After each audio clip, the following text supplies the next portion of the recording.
Good morning. Amateur Astronomy and Astrophysics എന്ന open കോഴ്സിൽ നമ്മൾ ഇന്ന് ഡിസ്കസ് ചെയ്യുന്നത് സൂര്യനെ കുറിച്ചാണ്. അതിൽ photosphere, chromosphere, sun temperature, sunspot, corona, solar eclipse, solar constant, ഇത്ര കാര്യങ്ങളാണ് സൂര്യനെ കുറിച്ച് നമുക്ക് ഡിസ്കസ് ചെയ്യാനുള്ളത്. അതിൽ കുറച്ച് ഭാഗം നമ്മൾ ഇന്ന് ഡിസ്കസ് ചെയ്യാം.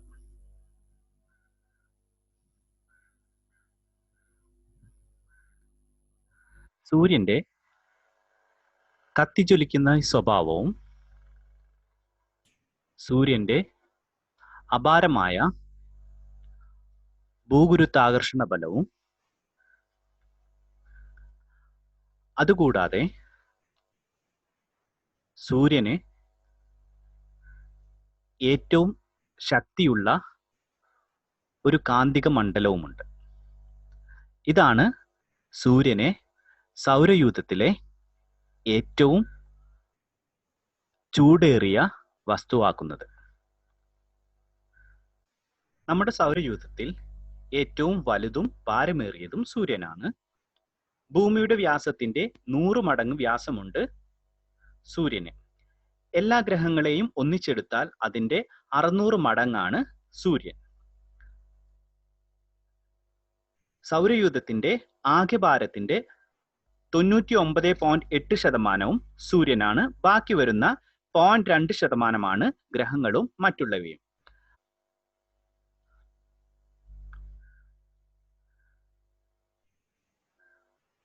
സൂര്യൻ കത്തിജ്വലിക്കുന്ന ഒരു വസ്തുവാണ്. എല്ലാ പ്ലാനറ്റിനേക്കാളും കൂടുതൽ ചൂടേറിയത് സൂര്യനാണ്. ഏറ്റവും വലുത്, സൗരയൂഥത്തിലെ ഏറ്റവും വലുത് സൂര്യനാണ്. The sun is far larger than any of the planets. The majority mass of solar system is in the sun. It is 99.8%. The remaining mass approximately contained in Jupiter and Saturn.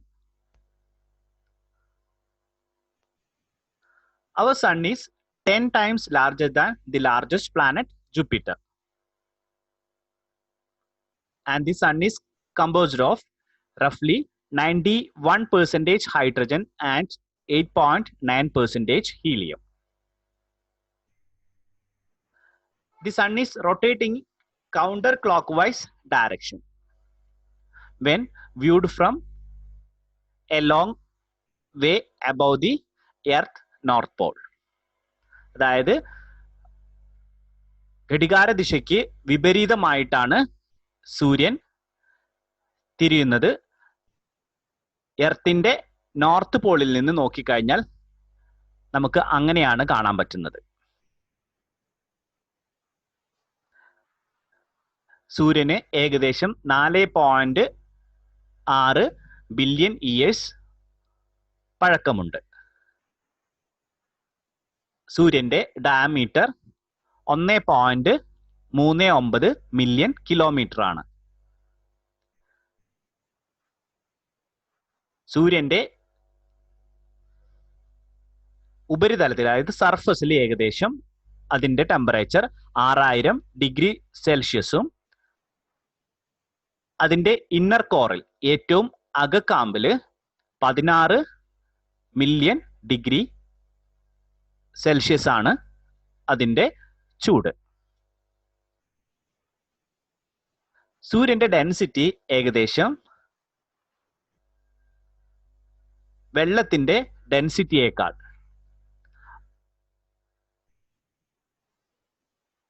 0.41 times കൂടുതലാണ്. അതായത് സൂര്യന്റെ സാന്ദ്രത it is 1.41 തവണ വെള്ളത്തിന്റെ സാന്ദ്രതയേക്കാൾ കൂടുതലാണ്.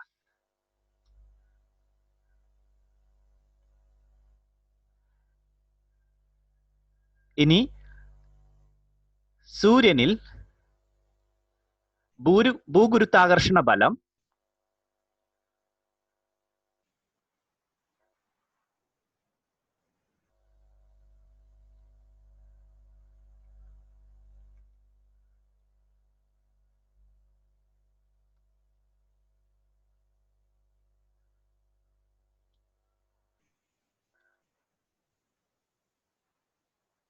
സൂര്യന് ഏകദേശം 4.6 billion years പഴക്കമുണ്ട്. അതിന്റെ വ്യാസം 1.39 മില്യൺ കിലോമീറ്റർ ആണ്. സൂര്യന്റെ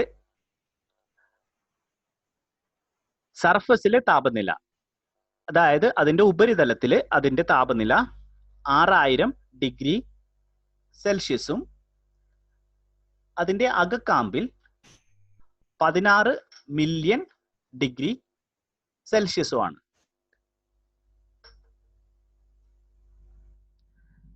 ഇനി സൂര്യന്റെ സാന്ദ്രത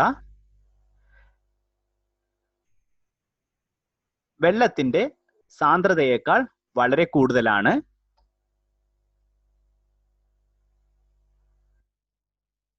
1.41 തവണ കൂടുതലാണ്.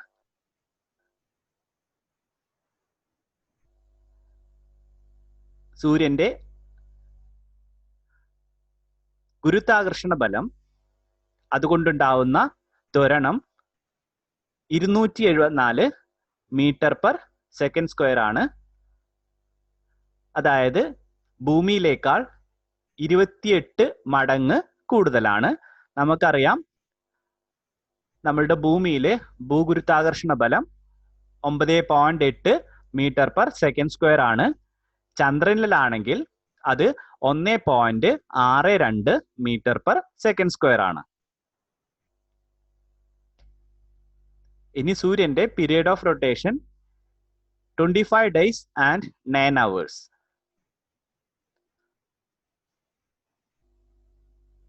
ഇനി ആ റൊട്ടേഷന്റെ വേഗത 7179 കിലോമീറ്റർ പെർ അവർ ആണ്. അത് ഏകദേശം ഭൂമിയുടെ റൊട്ടേഷനേക്കാൾ കൂടുതലാണ്. ഇനി സൂര്യന്റെ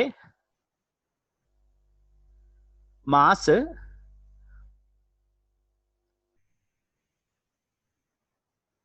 ഏകദേശം ഭൂമിയുടെ മാസിനേക്കാൾ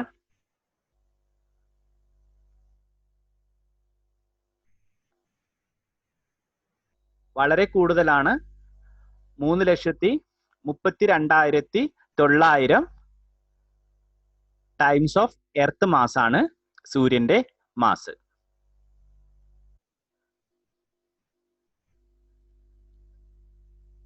ആറ്റം കൗണ്ട് നോക്കിക്കഴിഞ്ഞാൽ 91% ഹൈഡ്രജനും 8.9% ഹീലിയവും 0.1% ബാക്കിയുള്ള എലമെന്റ്സും ആയിരിക്കും. ടെമ്പറേച്ചർ വളരെ കൂടുതലായതുകൊണ്ട് ഈ മെറ്റൽസ് എല്ലാം പ്ലാസ്മ അവസ്ഥയിലാണ് സൂര്യനിൽ സ്ഥിതി ചെയ്യുന്നത്. ഇനി അടുത്തതായിട്ട് നമുക്ക് സൂര്യന്റെ ഘടന നോക്കാം. സൂര്യനെ 6 ലെയറുകളായിട്ട് നമുക്ക് തിരിക്കാം. അതിലെ ഒന്ന് കൊറോണ, പിന്നെ chromosphere, photosphere, convective zone and radiative zone and core. ഇനി അതിന്റെ ഘടന നോക്കിക്കഴിഞ്ഞാൽ അതിന്റെ കോറാണ് ഏറ്റവും ഉള്ളിലായിട്ടുള്ള ഭാഗം. അതിനുശേഷം റേഡിയേറ്റീവ് സോൺ, അതിന്റെ മുകളിലായിട്ട് കൺവെക്റ്റീവ് സോൺ, അതിനു മുകളിലായിട്ട് ഫോട്ടോസ്ഫിയർ, അതിന്റെ മുകളിൽ ക്രോമോസ്ഫിയർ, ഏറ്റവും പുറത്തുള്ള ഭാഗമാണ് കൊറോണ.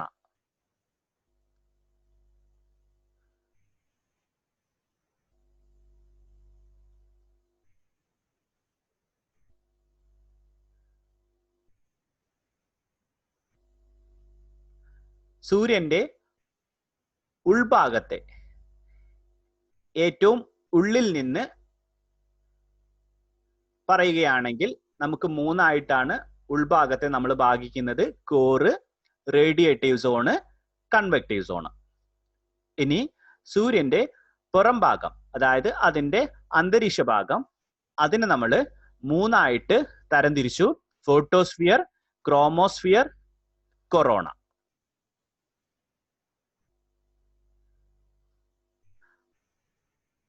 ആറ് ഭാഗങ്ങളില് ഇന്റീരിയറിലെ 3 ഭാഗം കോറ്, ഏറ്റവും ഉള്ളിലെ അകക്കാമ്പ്, അതിനുശേഷം radiative zone, then convective zone. പുറം ഭാഗത്ത് ഏറ്റവും അടിയിലായി ഫോട്ടോസ്ഫിയർ, അതിനു മുകളിൽ ക്രോമോസ്ഫിയർ, അതിനു മുകളിലായിട്ടാണ് കൊറോണ.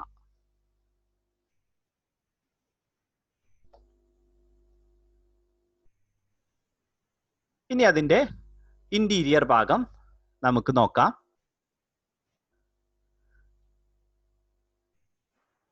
ഏറ്റവും ഉള്ളിലുള്ള അകക്കാമ്പിനെയാണ് നമ്മൾ കോറായിട്ട് പറയുന്നത്.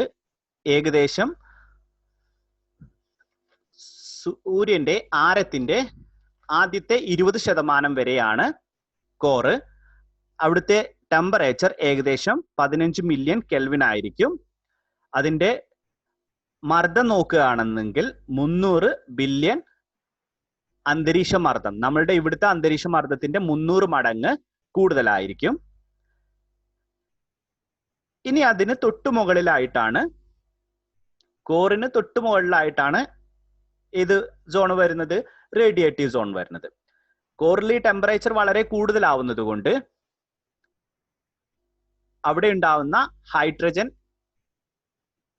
ന്യൂക്ലിയർ ഫ്യൂഷൻ വഴി എന്തായിട്ട് കൺവേർട്ട് ചെയ്യും?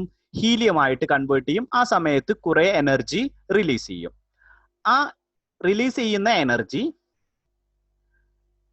റേഡിയേറ്റീവ് സോണിലൂടെ പുറത്തേക്ക് വരും.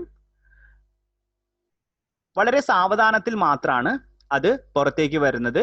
റേഡിയേറ്റീവ് ഡിഫ്യൂഷൻ വഴിയാണ് ആ കോറിൽ നിന്നുള്ള എനർജി പുറത്തേക്ക് വരുന്നത്.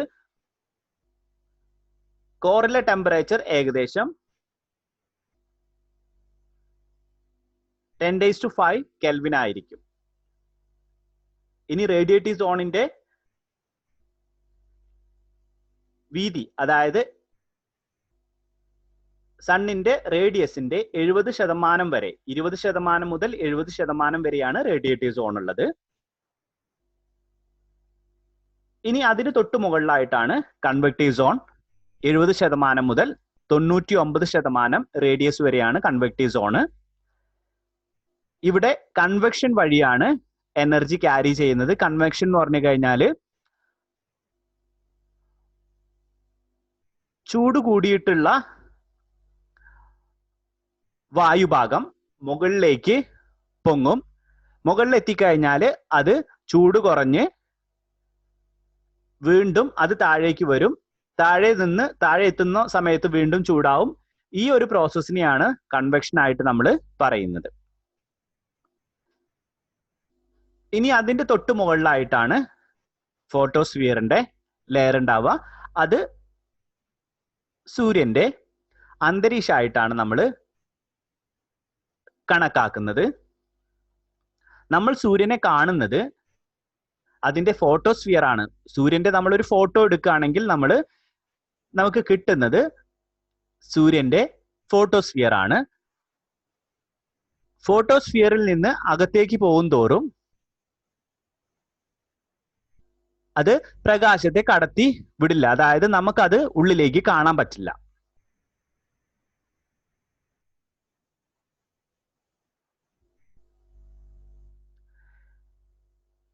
കോറിന്റെ ഉള്ളില് ഏകദേശം 15 മില്യൺ കെൽവിൻ ആണെന്ന് നമ്മൾ പറഞ്ഞു. അവിടെയാണ് ന്യൂക്ലിയർ ഫ്യൂഷൻ സംഭവിക്കുന്നത്. ഹൈഡ്രജൻ ഹീലിയമായിട്ട് കൺവേർട്ട് ചെയ്യുന്നു. ഈ സമയത്ത് കുറെ എനർജി അവിടെ റിലീസ് ചെയ്യും, റേഡിയേഷൻ ആയിട്ടും ഇലക്ട്രിസിറ്റി ആയിട്ടും അതേപോലെ തന്നെ നമ്മൾ ഇനി ഡിസ്കസ് ചെയ്യാൻ പോകുന്ന സോളാർ വിൻഡ് ആയിട്ടും. ഈ കിട്ടുന്ന ആ ചൂടാണ്, സൂര്യൻ തരുന്ന ചൂടാണ് നമുക്ക് നമ്മളുടെ ഭൂമിയിൽ ജീവജാലങ്ങൾക്ക് ജീവിക്കാനുള്ള ഒരു അറ്റ്മോസ്ഫിയർ ക്രിയേറ്റ് ചെയ്യുന്നത്. നമ്മൾ ഡിസ്കസ് ചെയ്ത പോയിന്റ് ഒന്നും കൂടെ നോക്കാം. അത് സൂര്യന്റെ ഏറ്റവും കേന്ദ്രഭാഗത്തുള്ള ഭാഗത്തിനെയാണ് നമ്മൾ കോറായിട്ട് പറഞ്ഞത്. ഏറ്റവും ഡെൻസിറ്റി കൂടിയിട്ടുള്ള ഭാഗമാണ്. അവിടുത്തെ ടെമ്പറേച്ചർ ഏകദേശം 15 മില്യൺ ഡിഗ്രി സെൽഷ്യസ് ആണ്. അതുകൊണ്ട് തന്നെ ഇത്ര ഹൈ ടെമ്പറേച്ചർ ആയതുകൊണ്ട് അവിടെ ന്യൂക്ലിയർ ഫ്യൂഷൻ എന്നുള്ള പ്രോസസ്സ് നടക്കുന്നു. ന്യൂക്ലിയർ ഫ്യൂഷനിൽ ഹൈഡ്രജൻ കമ്പൈൻ ചെയ്ത് ഹീലിയമായിട്ട് മാറുന്നു. അതിനോടൊപ്പം തന്നെ വളരെ കൂടുതലായി അവിടെ എനർജി റിലീസ് ചെയ്യുകയും ചെയ്യുന്നു. ഈ എനർജി, ഈ ക്രിയേറ്റ് ചെയ്ത ന്യൂക്ലിയർ ഫ്യൂഷൻ വഴി ക്രിയേറ്റ് ചെയ്ത എനർജി റേഡിയേഷൻ മുഖേന പുറത്തേക്ക് മറ്റു ലെയറിലൂടെ, അതായത് ഇതിന്റെ പുറത്തുള്ള, സൂര്യന്റെ പുറത്തുള്ള പാളികളിലൂടെ പുറത്തേക്ക് വരുന്നു. ഇനി രണ്ടാമത്തെ സോണായിട്ട് നമ്മൾ പറഞ്ഞതാണ് റേഡിയേറ്റീവ് സോണ്. റേഡിയേറ്റീവ് സോണ് കോറിന് തൊട്ടു മുകളിലായിട്ടുള്ള പാളിയെയാണ് നമ്മൾ റേഡിയേറ്റീവ് സോൺ ആയിട്ട് പറയുന്നത്. ഇവിടുത്തെ ടെമ്പറേച്ചർ ഏകദേശം 7 മില്യൺ ഡിഗ്രി സെൽഷ്യസ് ആണ്. കോറിൽ നിന്നുള്ള എനർജി റേഡിയേഷൻ മുഖേനയാണ് ഈ കട്ടി കൂടിയിട്ടുള്ള ഈ റേഡിയേറ്റീവ് സോണിലൂടെ മൂവ് ചെയ്യുന്നത്. ഇനി ഈ ലെയർ വളരെ ചൂട് കൂടുതലാണെങ്കിലും ഇവിടുത്തെ കണ്ടീഷൻസ് ന്യൂക്ലിയർ ഫ്യൂഷൻ നടക്കാനുള്ള ഒരു കണ്ടീഷൻ അല്ല. അതായത് അത്ര കണ്ട് ടെമ്പറേച്ചർ ഇല്ല ഈ 7 മില്യൺ ഡിഗ്രി സെൽഷ്യസ് ആണെങ്കിലും. അതുകൊണ്ട് ഇവിടെ ന്യൂക്ലിയർ ഫ്യൂഷൻ നടക്കുന്നില്ല.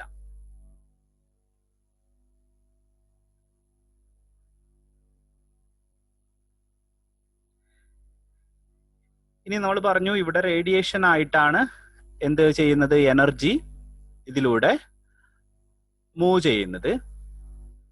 എനർജി, അത് സൂര്യനിൽ നിന്നുള്ള എനർജി ഫോട്ടോൺ ആയിട്ടാണ്, അല്ലെങ്കിൽ ലൈറ്റിനെയാണ് നമ്മൾ, ലൈറ്റിന്റെ കണികയെയാണ് നമ്മൾ എന്തായിട്ട് പറയുന്നത്, ഫോട്ടോൺ ആയിട്ട് പറയുന്നത്. ഇപ്പൊ ഫോട്ടോൺ ആയിട്ടാണ് അത് കോറിൽ നിന്ന് ബാക്കിയുള്ള സോണിലൂടെ, ബാക്കിയുള്ള ലെയറിലൂടെ പുറത്തേക്ക് വരുന്നത്. ഈ ഓരോ ഫോട്ടോണും കുറച്ചു ദൂരം മാത്രമാണ് സഞ്ചരിക്കുന്നത്. വളരെ സ്ലോ ആയിട്ടാണ്. അതായത്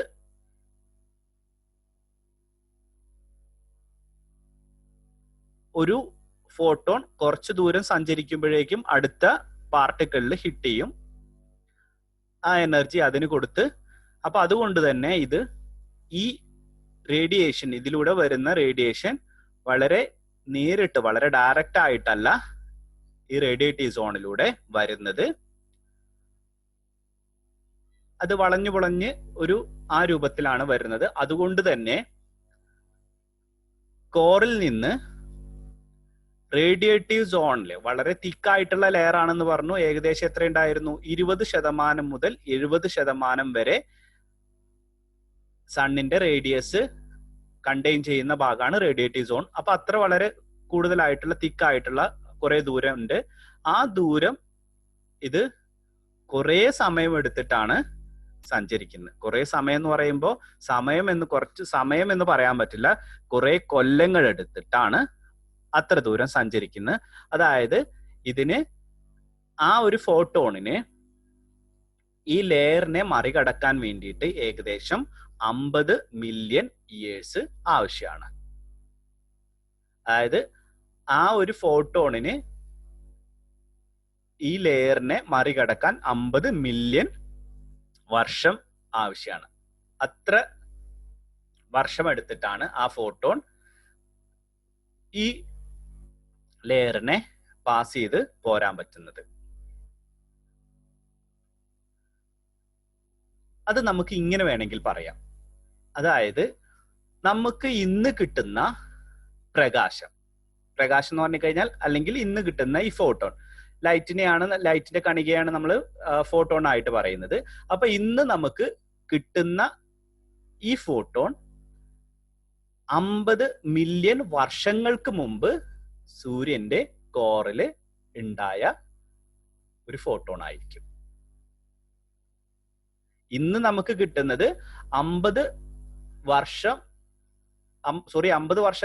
മില്യൺ വർഷങ്ങൾക്ക് മുമ്പുള്ള ഉണ്ടായിട്ടുള്ള ഒരു ഫോട്ടോൺ ആണ് നമുക്ക് കിട്ടുന്നത്.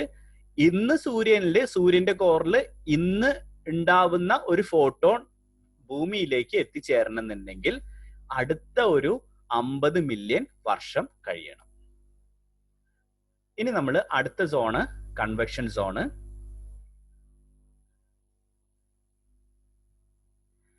കൺവെക്ഷൻ സോണില് സംഭവിക്കുന്നത് റേഡിയേറ്റീവ് സോൺ വളരെ 7 മില്യൺ ഡിഗ്രി സെൽഷ്യസ് ചൂടാണ്. അപ്പൊ അവിടെ നിന്ന് ഉള്ള ഹോട്ടായിട്ടുള്ള മെറ്റീരിയല് എന്ത് ചെയ്യും? മുകളിലേക്ക് പൊങ്ങും. സൂര്യന്റെ സർഫസിൽ എത്തുമ്പോൾ സർഫസില് ടെമ്പറേച്ചർ നമ്മൾ പറഞ്ഞു, സർഫസിൽ ഏകദേശം 6000 ഡിഗ്രി സെൽഷ്യസ് ആണ് ടെമ്പറേച്ചർ.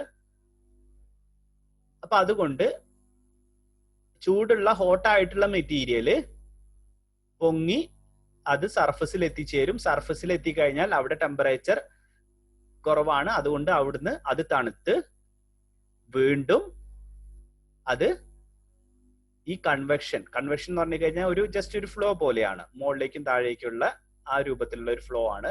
അപ്പൊ അതുവഴി കൺവെക്ഷൻ വഴി പിന്നെ അത് താഴേക്ക് പോകും. താഴേക്ക് പോകുമ്പോൾ വീണ്ടും ചൂടാവും. ചൂടായി കഴിഞ്ഞാൽ വീണ്ടും മുകളിലേക്ക് വരും. ഈ പ്രോസസ്സ് കൺവെക്ഷൻ. അപ്പൊ അതുകൊണ്ട് തന്നെ ആ കൺവെക്ഷൻ വഴിയാണ് കൺവെക്ഷൻ സോണില് എനർജി പുറത്തേക്ക് എത്തിച്ചേരുന്നത്.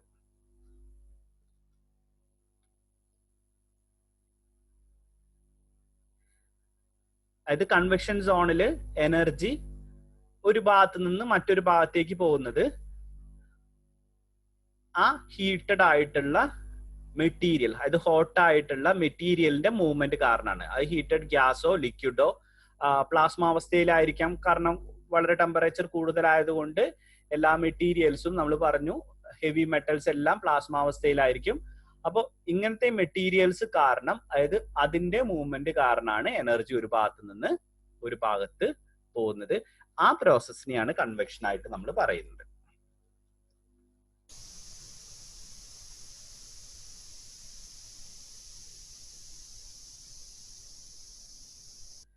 ഇനി ഈ കൺവെക്റ്റീവ് മൂവ്മെന്റ് ആണ് നമ്മൾ അടുത്ത ഡിസ്കസ് ചെയ്യാനിരിക്കുന്ന സോളാർ ഫ്ലെയർ, സൺസ്പോട്ട്. ഇതിനെല്ലാം, അതായത് സൂര്യനില് നമുക്ക് കാണാൻ പറ്റുന്ന അതിശയിപ്പിക്കുന്ന കുറെ പ്രതിഭാസങ്ങൾക്ക് കാരണം ഈ കൺവെക്റ്റീവ് മൂവ്മെന്റ് ആണ്. കൺവെക്റ്റീവ് മൂവ്മെന്റ് എന്ന് പറഞ്ഞാൽ ഒരിക്കൽ കൂടി പറയുന്നു, എന്താണ്? ഹീറ്റഡ് ഗ്യാസ് അല്ലെങ്കിൽ ലിക്വിഡിന്റെ മോഷൻ. ഇനി ആ മോഷനെ സൂര്യനിലുള്ള ഭയാനകമായ കാന്തിക മണ്ഡലം അതെല്ലാം ഇതിനെ സ്വാധീനിക്കുന്നുണ്ട്. അത് കാരണം ഉണ്ടാവുന്ന കുറെ ഫിനോമിനാസ്. അതിലെ ഒന്നാണ് സോളാർ ഫ്ലെയർ, വേറൊന്നാണ് സൺസ്പോട്ട്. ഇതിനെല്ലാം കാരണം ഈ കൺവെക്റ്റീവ് മൂവ്മെന്റ് ആണ്.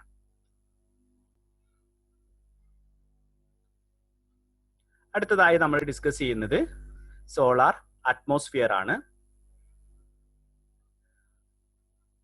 സോളാർ അറ്റ്മോസ്ഫിയർ എന്ന് പറഞ്ഞു കഴിഞ്ഞാൽ സണ്ണിന്റെ എക്സ്റ്റീരിയർ, അതായത് പുറം ഭാഗം. അതിനെ നമ്മൾ മൂന്നായിട്ടാണ് ക്ലാസിഫൈ ചെയ്തിട്ടുള്ളത്. ഫസ്റ്റത്തത് ഫോട്ടോസ്ഫിയർ, പിന്നെ ക്രോമോസ്ഫിയർ, മൂന്നാമത്തത് കൊറോണ.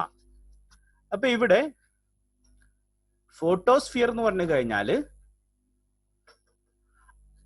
നമുക്ക് പറയാൻ പറ്റുന്നത് it is the surface of the sun.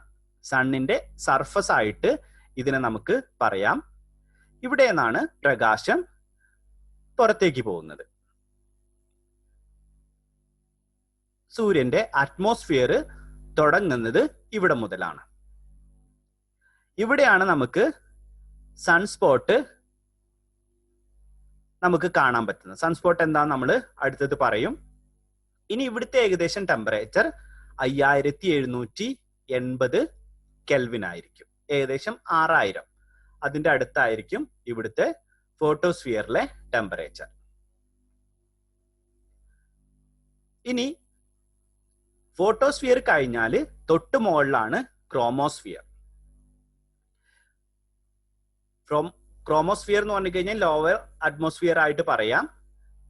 ഇവിടെ ടെമ്പറേച്ചർ ഫോട്ടോസ്ഫിയറിനേക്കാളും ടെമ്പറേച്ചർ കൂടുതലാണ്. ടെമ്പറേച്ചർ ഏകദേശം ഒരു 10000 കെൽവിൻ വരെ എത്തും.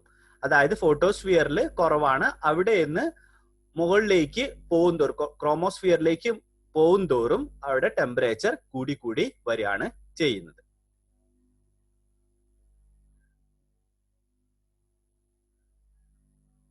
ഇനി ക്രോമോസ്ഫിയറിൽ അതിന്റെ തിക്നെസ് നോക്കുകയാണെങ്കിൽ ഏകദേശം 2000 മുതൽ 3000 കിലോമീറ്റർ വരെ സർഫസിൽ നിന്ന്, അതായത് ഫോട്ടോസ്ഫിയറിൽ നിന്ന് അത്ര ദൂരം ഉണ്ട്.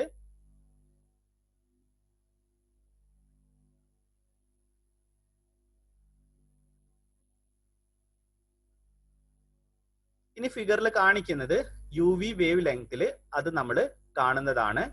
ഇനി നമുക്ക് ഇതിനെ കാണാൻ പറ്റുന്നത്, അതായത് നമുക്ക് ഒരിക്കലും ഇതിനെ നേരിട്ട്, അതായത് ക്രോമോസ്ഫിയർ ആണെങ്കിലും നമുക്ക് നേരിട്ട് കാണാൻ ബുദ്ധിമുട്ടാണ്. അത് ഫോട്ടോസ്ഫിയറിന്റെ തിളക്കം കാരണം നമുക്ക് കാണാൻ പറ്റില്ല. ഇനി ഏറ്റവും ഔട്ടർ അറ്റ്മോസ്ഫിയറിനെയാണ് കൊറോണ എന്ന് പറയുന്നത്. കൊറോണ നമുക്ക് കാണാൻ പറ്റുന്നത് സോളാർ എക്ലിപ്സ്, അതായത് സൂര്യഗ്രഹണം ഉണ്ടാവുന്ന സമയത്ത് ചന്ദ്രൻ പൂർണ്ണമായിട്ട് ഇതിനെ മറയ്ക്കുന്ന സമയത്ത് മാത്രമാണ് നമുക്ക് കൊറോണ നമുക്ക് കാണാൻ പറ്റുന്നത്.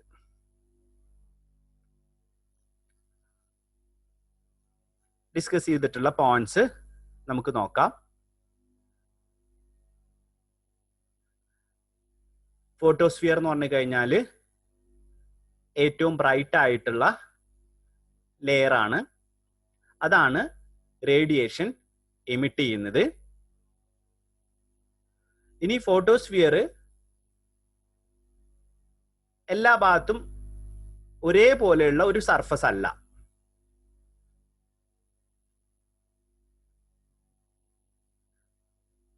ഇനി നമ്മൾ എപ്പോഴും ഒരു സൂര്യന്റെ ഫോട്ടോ എടുക്കുകയാണെങ്കിൽ നമ്മൾ കാണുന്നത് ഈ ഫോട്ടോസ്ഫിയർ എന്നുള്ള ലെയർ ആയിരിക്കും. അതുകൊണ്ട് തന്നെ നമ്മൾ ഫോട്ടോസ്ഫിയറിനെ എന്തായിട്ട് പറയാം? സൂര്യന്റെ സർഫസ് ആയിട്ട് നമുക്ക് പറയാം.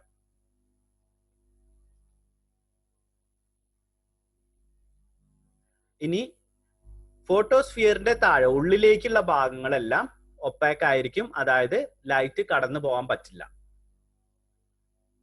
അതാര്യമായിട്ടുള്ള ഭാഗമാണ് ഫോട്ടോസ്ഫിയറിന് താഴെയുള്ള ഭാഗങ്ങൾ.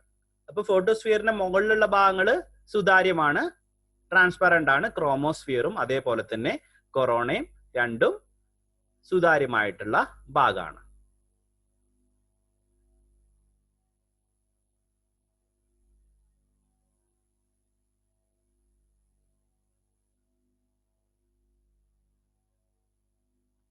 ഇനി ഫോട്ടോസ്ഫിയറിൽ temperature it decreases with radius. അതായത് ഫോട്ടോസ്ഫിയറിൽ മുകളിലേക്ക് പോണ സമയത്ത് ടെമ്പറേച്ചറിന് എന്ത് സംഭവിക്കുന്നു? കുറയാണ് ചെയ്യുന്നത്. അതായത് ഏറ്റവും അടിയിലുള്ള ഭാഗത്ത്, അതായത് കൺവെക്ഷൻ സോണിന്റെ തൊട്ടടുത്തുള്ള ഭാഗത്ത് അതിന്റെ ടെമ്പറേച്ചർ 6500 കെൽവിന്റെ അടുത്തും ഏറ്റവും മുകളിലുള്ള അപ്പർ ബൗണ്ടറി ഭാഗത്ത് ടെമ്പറേച്ചർ 4400 കെൽവിനും ആയിരിക്കും. ഏകദേശം അതിന്റെ ഒരു എഫക്റ്റീവ് ടെമ്പറേച്ചർ ആണെങ്കിൽ ഒരു 5778 കെൽവിൻ ആയിരിക്കും അവിടുത്തെ ടെമ്പറേച്ചർ. ഇനി ഫോട്ടോസ്ഫിയർ എപ്പോഴും കാണുന്നത് ഗ്രാനുലേറ്റഡ് ആയിട്ടാണ്. ഗ്രാനുൾസ് വന്നു കഴിഞ്ഞാൽ ചെറിയ കട്ടകൾ പോലത്തെ ഭാഗം നമുക്ക് അടുത്തൊരു വീഡിയോയിൽ നമുക്കത് കാണാൻ പറ്റും. അപ്പൊ ഗ്രാനുൾസ് രൂപത്തിലാണ് ഫോട്ടോസ്ഫിയർ അപ്പിയർ ചെയ്യുന്നത്. ഇപ്പോഴാണ് നമുക്ക് ഇത് ആദ്യം ഈ ഗ്രാനുൾസ് രൂപത്തിലാണെന്നുള്ളത് തിയറിറ്റിക്കലി ആദ്യം അത് പഠനങ്ങളിൽ ഇങ്ങനെ ആവാമെന്ന് പ്രതീക്ഷിച്ചിട്ടുണ്ടായിരുന്നു. ഇപ്പോ അത് ഹൈ പവറുള്ള ടെലസ്കോപ്പുകൾ ഉപയോഗിച്ച് സൂര്യന്റെ സർഫസിലുള്ള ഫോട്ടോ എടുത്ത സമയത്ത് നമുക്ക് ആ രൂപത്തിൽ തന്നെ ഒരു ഗ്രാനുൾസ് രൂപത്തിൽ തന്നെ നമുക്കത് കാണാൻ പറ്റും. അപ്പൊ അതിന്റെ ഒരു വീഡിയോ ഇടയിൽ നമുക്ക് കാണിക്കാം. ഇനി ഗ്രാനുലേഷൻ സംഭവിക്കാനുള്ള കാരണം ആ കൺവെക്ഷൻ ആണ്. നമ്മൾ പറഞ്ഞു സൂര്യന്റെ ഏറ്റവും ഔട്ടർ ലെയറിൽ കൺവെക്ഷൻ സോണിൽ കൺവെക്ഷൻ എന്നുള്ള പ്രോസസ് നടക്കും. ഹോട്ട് ഗ്യാസ് മുകളിലേക്കും ദെൻ അവിടെ നിന്ന് കൂൾ ചെയ്ത് താഴേക്ക് മൂവ് ചെയ്യുന്നു. അതുകൊണ്ടാണ് ഈ ഒരു ഗ്രാനുലേഷൻ ഒക്കർ ചെയ്യുന്നത്.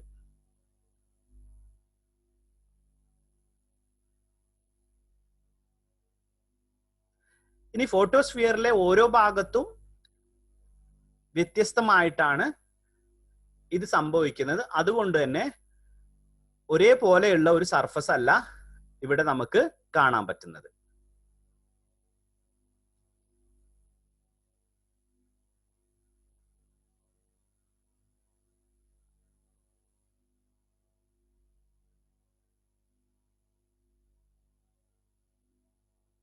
ഇനി കൺവെക്ഷൻ വഴി ചില ഭാഗങ്ങളിൽ ഏറ്റവും കൂടുതലായിട്ട് ഹോട്ട് മെറ്റീരിയൽ വന്ന് അവിടെ കൂളായി കഴിഞ്ഞാൽ ആ ഭാഗത്തെ ടെമ്പറേച്ചർ, അതായത് ആ സർഫസിലെ ടെമ്പറേച്ചർ മറ്റുള്ള ഭാഗങ്ങളെ വെച്ച് വളരെ കുറവായിരിക്കും. അപ്പൊ ആ സമയത്ത് അത് ആ ഭാഗം വളരെ ഡാർക്കായിട്ട് നമ്മൾ കാണും. ഇങ്ങനെ ഡാർക്കർ ആയിട്ട് സണ്ണിന്റെ ഫോട്ടോസ്ഫിയറിൽ കുറച്ച് ഡാർക്കർ ആയിട്ട് കാണുകയാണെങ്കിൽ ഈ ഭാഗത്തിനെയാണ് നമ്മൾ സൺസ്പോട്ട് ആയിട്ട് നമ്മൾ പറയുന്നത്. അത് നമുക്ക് സൺസ്പോട്ട് എന്നുള്ള ഒരു ഭാഗം നമ്മൾ ഡീൽ ചെയ്യും. നമ്മൾ ആ സമയത്ത് കൂടുതലായിട്ട് അത് ഡിസ്കസ് ചെയ്യും. അടുത്തത് ക്രോമോസ്ഫിയർ. ഫോട്ടോസ്ഫിയറിന്റെ തൊട്ട് മുകളിലുള്ള ലെയറിനെയാണ് ക്രോമോസ്ഫിയർ ആയിട്ട് നമ്മൾ പറയുന്നത്. ആ ഒരു പേര് വരാനുള്ള കാരണം, ഈ ക്രോമോസ്ഫിയർ എന്നുള്ള പേര് വരാനുള്ള കാരണം, ക്രോം എന്ന് പറഞ്ഞു കഴിഞ്ഞാൽ ഒരു ടേം ഉപയോഗിക്കുന്ന കളർഫുൾ, അതായത് ഇതൊരു കളർഫുൾ ആയിട്ടുള്ള ഒരു ലെയർ ആയിരിക്കും.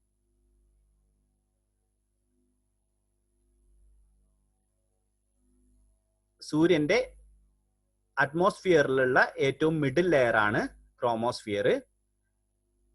ഇവിടുത്തെ ഡെൻസിറ്റി, ഗ്യാസ് ഡെൻസിറ്റി ഫോട്ടോസ്ഫിയറിനേക്കാളും വളരെ കുറവാണ്. പക്ഷെ ഇവിടുത്തെ ടെമ്പറേച്ചർ, ക്രോമോസ്ഫിയറിലെ ടെമ്പറേച്ചർ ഫോട്ടോസ്ഫിയറിനെ വെച്ച് നോക്കുമ്പോൾ വളരെ കൂടുതലാണ്. അതായത് നമ്മൾ പറഞ്ഞു ഫോട്ടോസ്ഫിയറിൽ ഏറ്റവും സർഫസിൽ ടെമ്പറേച്ചർ കുറവും, സർഫസിൽ നമ്മൾ പറഞ്ഞിരുന്നു ഫോട്ടോസ്ഫിയറിലെ ടെമ്പറേച്ചർ ബേസിൽ ഏകദേശം അവിടെ 6500, ഏറ്റവും അപ്പർ ബൗണ്ടറിയിൽ എത്തുമ്പോൾ 4400. അതായത് മുകളിലേക്ക് പോകുന്ന റേഡിയസ് കൂടുന്തോറും അവിടെ ടെമ്പറേച്ചർ കുറയാണ് ചെയ്തത്. പക്ഷെ ഇവിടെ ക്രോമോസ്ഫിയറിൽ ടെമ്പറേച്ചർ കൂടാണ് ചെയ്യുന്നത്. റേഡിയസിനനുസരിച്ച് ക്രോമോസ്ഫിയറിൽ ടെമ്പറേച്ചർ കൂടാണ് ചെയ്യുന്നത്. ഇപ്പൊ ഏകദേശം ഏറ്റവും ടോപ്പിൽ എത്തുന്ന സമയത്ത് 25,000 കെൽവിൻ വരെ എത്തും. ഫോട്ടോസ്ഫിയറിന്റെ സർഫസിൽ, ഫോട്ടോസ്ഫിയറിന്റെ ഏറ്റവും എൻഡിൽ ഏകദേശം 4400 വരെ എത്തും നമ്മൾ പറഞ്ഞിരുന്നു. അപ്പൊ അവിടെ നിന്ന് ഇതിന്റെ ക്രോമോസ്ഫിയറിന്റെ ഒരു എൻഡിൽ 4400ഉം അടുത്ത എൻഡില് ഏകദേശം 25,000 കെൽവിൻ എത്തും. അതുകൊണ്ടാണ് നമ്മൾ ക്രോമോസ്ഫിയറിൽ ഏകദേശം അതിലെ ആവറേജ് ടെമ്പറേച്ചർ ഒരു 10,000 കെൽവിൻ ആണ് എന്ന് നമ്മൾ പറഞ്ഞത്. അടുത്തതാണ് കൊറോണ. ഈ കൊറോണ നമ്മൾ ഇപ്പൊ ഡിസ്കസ് ചെയ്യുന്നത് സൂര്യന്റെ ഏറ്റവും ഔട്ടർ ലെയർ ആയിട്ടുള്ള കൊറോണയെ കുറിച്ചാണ് നമ്മൾ ഇപ്പൊ സംസാരിക്കുന്നത്.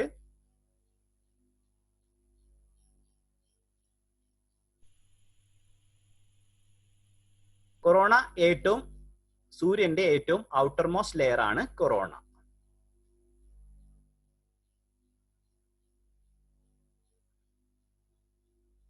സൂര്യന്റെ അറ്റ്മോസ്ഫിയറിൽ ഏറ്റവും പരന്നു കിടക്കുന്ന, അതായത് വളരെ ലാർജ് ആയിട്ട് പരന്നു കിടക്കുന്ന, മില്യൺസ് ഓർ കിലോമീറ്റർ എക്സ്റ്റെൻഡ് ചെയ്ത് കിടക്കുന്ന ആ ഒരു സ്പേസിനെയാണ് നമ്മൾ കൊറോണയായിട്ട് പറയുന്നത്. ഈ കൊറോണ നമുക്ക് കാണാൻ പറ്റുന്നത് സൂര്യഗ്രഹണം നടക്കുന്ന സമയത്ത് മാത്രമാണ് നമുക്ക് ഈ കൊറോണ വളരെ നന്നായിട്ട് നമുക്ക് കാണാൻ പറ്റുക.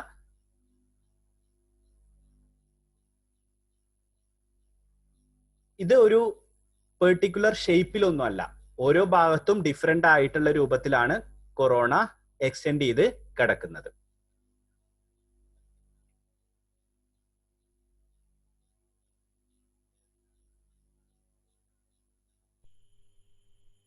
കൊറോണയും ഫോട്ടോസ്ഫിയറിനേക്കായും ചൂട് കൂടുതലായിട്ടുള്ള ഭാഗമാണ്.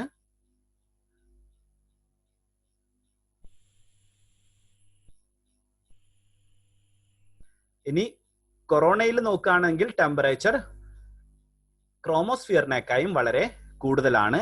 ഏകദേശം മില്യൺസ് ഡിഗ്രി ടെമ്പറേച്ചർ അവിടെ ഉണ്ടാവും.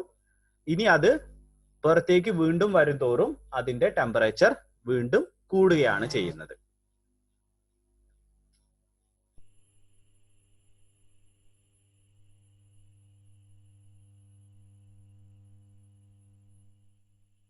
ഇനി ഇവിടെ ഡെൻസിറ്റി വളരെ കുറവാവുന്നത് കാരണം നമുക്ക് കൊറോണയെ നമുക്ക് ഒബ്സർവ് ചെയ്യാൻ പറ്റുന്നത് സൂര്യഗ്രഹണത്തിന്റെ സമയത്ത് മാത്രമാണ്. സൂര്യഗ്രഹണം നടക്കുന്ന സമയത്ത്, അത് ടോട്ടൽ എക്ലിപ്സ്, പൂർണ്ണ സൂര്യഗ്രഹണം നടക്കുന്ന സമയത്ത് മാത്രമാണ് നമുക്ക് കൊറോണ കാണാൻ പറ്റുക. നമ്മൾ സൂര്യഗ്രഹണത്തെ കുറിച്ച് നമ്മൾ ഡീറ്റെയിൽ ആയിട്ട് നമ്മൾ ഡിസ്കസ് ചെയ്യും. അപ്പൊ അതില് പൂർണ്ണ സൂര്യഗ്രഹണം നടക്കുന്ന സമയത്ത് മാത്രമാണ് നമുക്ക് കൊറോണയെ ഒബ്സർവ് ചെയ്യാൻ പറ്റുന്നത്. ആ സമയത്ത് സൂര്യനെ പൂർണ്ണമായിട്ടും ചന്ദ്രൻ മറയ്ക്കും. ആ സമയത്ത് നമുക്ക് കൊറോണ വിസിബിൾ ആയിട്ട് നമുക്ക് കാണാൻ പറ്റും.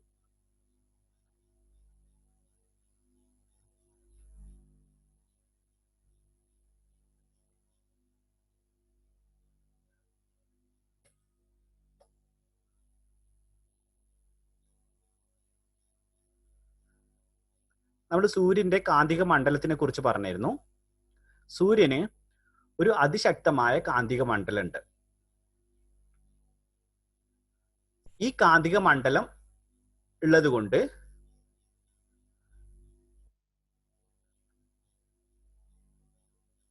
കുറെ ഫിനോമിനാസ്, അതായത് സൂര്യനിൽ നടക്കുന്ന കുറെ ഫിനോമിനാസ് എക്സ്പ്ലെയിൻ ചെയ്യണമെന്നുണ്ടെങ്കിൽ ഇതിന്റെ കാന്തിക മണ്ഡലത്തെ കുറിച്ച് നമ്മൾ അറിയണം. ഇനി ഇവിടെ സൂര്യന്റെ അവസ്ഥ നമുക്കറിയാം. സൂര്യൻ ഒരു പ്ലാസ്മ അവസ്ഥയിലാണ് സൂര്യൻ സ്ഥിതി ചെയ്യുന്നത്. അതുകൊണ്ട് തന്നെ സൂര്യനില് ഈ കാന്തിക മണ്ഡലം ഒരു 11 വർഷം കഴിഞ്ഞാല്, അതായത് കാന്തിക മണ്ഡലത്തിന് ചെറിയ വാരിയേഷൻസ് വരും, ഏകദേശം ഒരു 11 വർഷം കഴിഞ്ഞാല് ഇത് നേരെ കാന്തിക മണ്ഡലം നേരെ തിരിയും.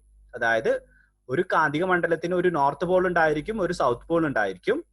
അപ്പൊ ഒരു 11 വർഷം കഴിഞ്ഞാല് ആദ്യം ഉണ്ടായിട്ടുള്ള നോർത്ത് പോൾ സൗത്ത് പോൾ ആയിട്ടും സൗത്ത് പോൾ നോർത്ത് പോൾ ആയിട്ടും മാറിയിട്ടുണ്ടാവും.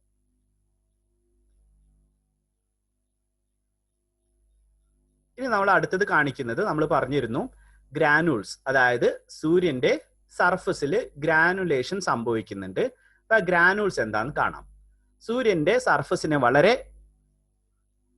സൂം ചെയ്ത് നമ്മൾ നോക്കിക്കഴിഞ്ഞാൽ അതിൽ സർഫസ് ഏകദേശം ഇതേപോലെ ആയിരിക്കും.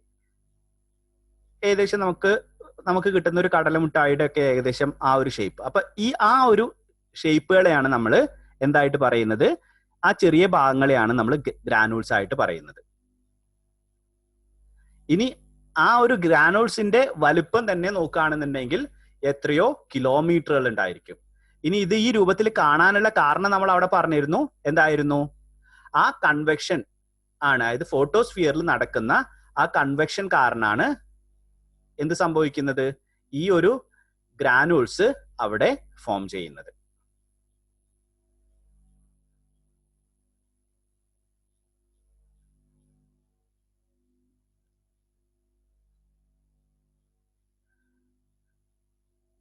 അപ്പൊ നമ്മൾ ഇന്ന് ഇത്ര ഭാഗമാണ് ഡിസ്കസ് ചെയ്യുന്നത്. ഇനി ഇപ്പൊ നമ്മൾ ഇന്ന് സണ്ണിന്റെ സ്ട്രക്ചർ ആണ് ഡിഫൈൻ ചെയ്തത്. ഇനി സണ്ണിൽ നടക്കുന്ന ഡിഫറെന്റ് ആയിട്ടുള്ള ഫിനോമിനാസ്, അതായത് സൺസ്പോട്ട് എന്താന്നുള്ളത്, solar flare, solar prominence, solar wind, ഇനി അറോറ, ചിലപ്പോൾ നിങ്ങൾ കേട്ടിട്ടുണ്ടാവും, ധ്രുവദീപ്തി. അപ്പൊ ഇതിന്റെയൊക്കെ കാരണങ്ങളും ഇത് എങ്ങനെ സംഭവിക്കുന്നു, ഇതെല്ലാം നമുക്ക് അടുത്ത ക്ലാസ്സിൽ ഡിസ്കസ് ചെയ്യാം. Okay, thank you.